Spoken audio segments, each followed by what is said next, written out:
তোর লজ্জা করে না? তুই অবৈধ সন্তান গর্ভে নিয়ে মেডিকেলে এসেছিস। তোকে আর কি বলবো, ধর্ষক ভাইয়ের নষ্টা কলঙ্কিনী বোন। এই আমি শুধু নাম খারাপ করতে চেয়েছি, তুই তো আসলেই নষ্টা। কিন্তু স্যার, ও তো একদম স্যার বলবি না, তোর মতো খারাপ নির্লজ্জ মেয়ের শিক্ষক আমি না। তোকে আর কি বলি ভাই, ধর্ষকার বোন ধর্ষিতা।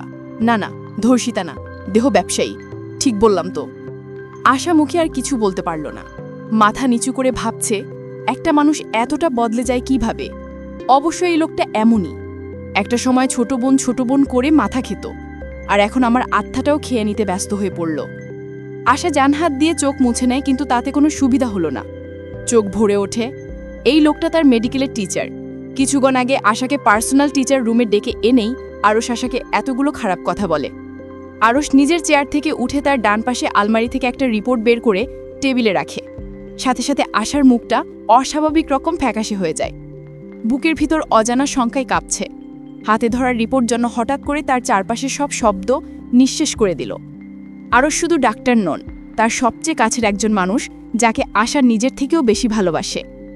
আরশ রিপোর্টটা হাতে নিয়ে পিছনে হাত বেঁধে চুপচাপ দাঁড়ায়। একটু আশার শুকিয়ে যাওয়া মুখাবয়ব দেখে নেয়। আশা ধীরে ধীরে মাথা তুলে তাকালো আরশের দিকে। আশার চোখে ভয়ের ছায়া স্পষ্ট।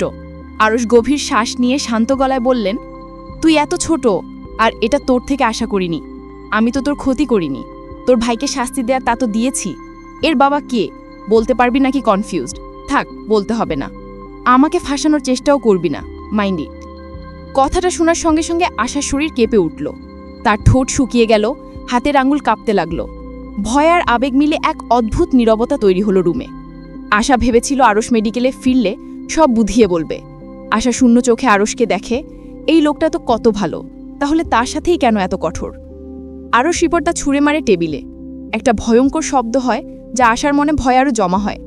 আরশ রেগে গিয়ে দাঁত চেপে জানালার কাছে গিয়ে গ্রিল শক্ত করে চেপে ধরে দাঁড়ায়।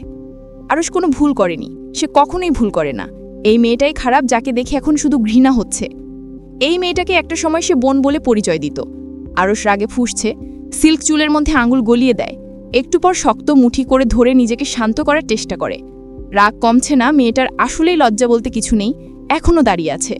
আরশ দ্রুতবেগে এসে টেবিল থেকে রিপোর্ট নিয়ে আশার মুখে মারে, যাতে আশা কষ্ট পায়।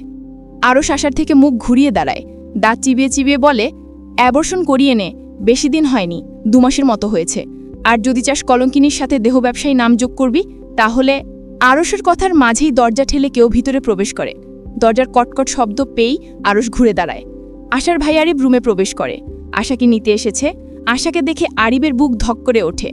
বোনটা সবে মাত্র সুস্থ হয়েছে, এমন অবস্থায় কান্না কেন করছে এটা ভেবেই দ্রুত আরিব আশার কাছে এগিয়ে আসে।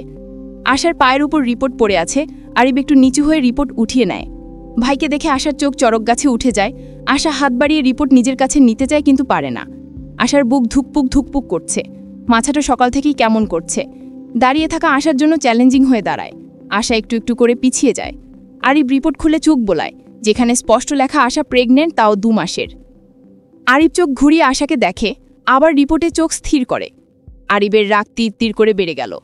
আতির রিপোর্ট মুঠোয় নিয়ে দলা পাকিয়ে ফেলে, ময়লার ঝুড়িতে ছুঁড়ে মারে। আরশের দিকে তাকায়। আরশ ডোন্ট কেয়ার ভাব নিয়ে পিছনে ঘুরে দাঁড়ায়।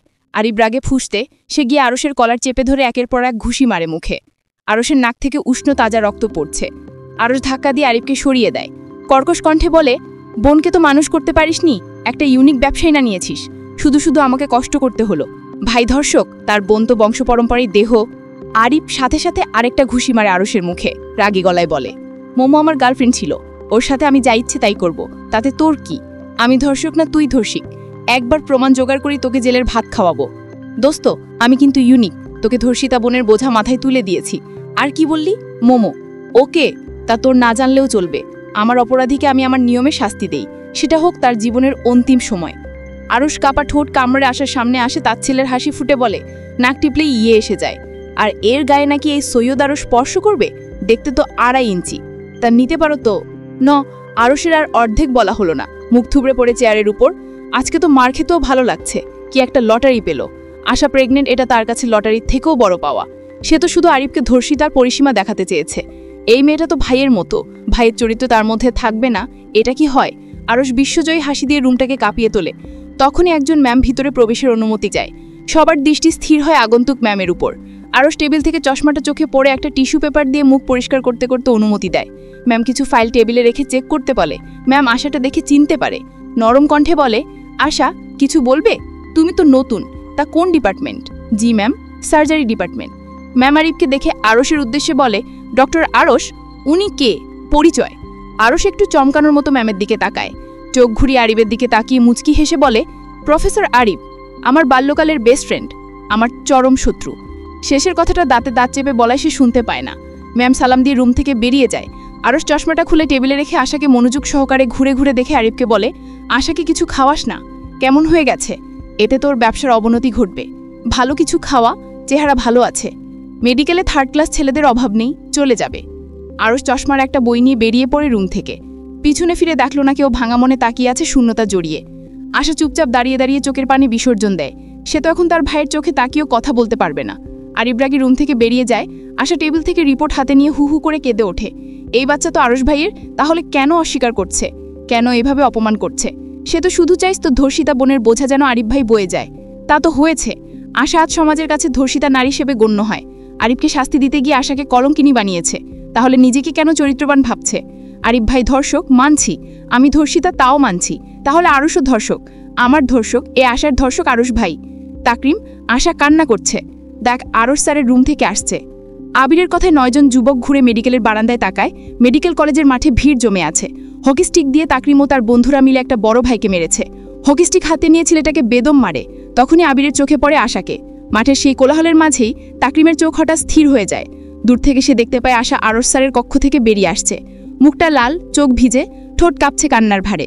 দরজার ভাগ দিয়ে এখনও স্যারের ঘরে সাদা আলোটা পড়ছে তার পিছনে, কিন্তু সে যেন সেই আলোয় নয়, অন্ধকারের ভিতরেই ডুবে যাচ্ছে। তাকরিম হঠাৎ বুকের ভিতরে একটা অজানা চাপা ব্যথা অনুভব করে। ভিড়ের শব্দ, করিডোরের হাঁকডাক সব মিলিয়ে যেন মুহূর্তে থেমে যায়। শুধু স্পষ্ট শোনা যায় তাকরিমের দম আটকে আসা নিঃশ্বাস আর চোখে জমে থাকা অভিমানী নীরবতা। সে এক মুহূর্তের জন্য দ্বিধা করে, তারপর নিজেকে সামলাতে না পেরে দ্রুত হাতে রুমাল খুলে আবিরের মুখে মেরে হকি স্টিক কাঁধে নিয়ে দোগ লাগায় আসার উদ্দেশ্যে। তার দিকে এগিয়ে যায়। সবাই মারামারি লেখে তাকরিমকে দেখছে মেডিকেলের বারান্দায়। স্লিক চুল কপালে ঝাপড়া দিয়ে যায়, শুভ্র এপ্রন বাতাসে তালে ছোটাছুটি করে। এপ্রনের কিছুটা অংশে রক্ত লেগে আছে, যা শুভ্র পোশাকে আঁকিবুকি করে আছে। তাকরিম দ্রুত গতিতে 2য় তলায় ওঠে, কিন্তু তার দেরি হয়ে গেছে। এতক্ষণে আশা নিজের ক্লাসরুমের সামনে এসে গেছে। তাকরিম হকি স্টিক দিয়ে পথ আটকে দিয়ে আসার। আশা মুহূর্তের মধ্যে চমকে যায়, কিন্তু সে বুঝে যায় এটা তাকরিম, তাই সে হকি স্টিকের নিচে দিয়ে ক্লাসরুমে চলে যায়। তাকরিমের মনে হয় পৃথিবীর সব প্রশ্নের উত্তর এখন লুকিয়ে আছে সেই কান্না ভেজা চোখে, যে উত্তর তাকরিমের মানে চাই। আশাকে কাঁদানোর মতো কোনো আত্মা এই মেডিকেলে থাকতে পারে না। তাকরিম থাকতে তা পসিবল না। ওই চোখের প্রতিটি পানির মূল্য দিতে হবে। তাকরিম চোখ বুজে নিজেকে নিয়ন্ত্রণ করতে চায়। হকি স্টিক দেয়াল থেকে সরিয়ে কাঁধে রাখে। তাকরিম তার চুলে হাত বুলিয়ে রুমে প্রবেশ করে।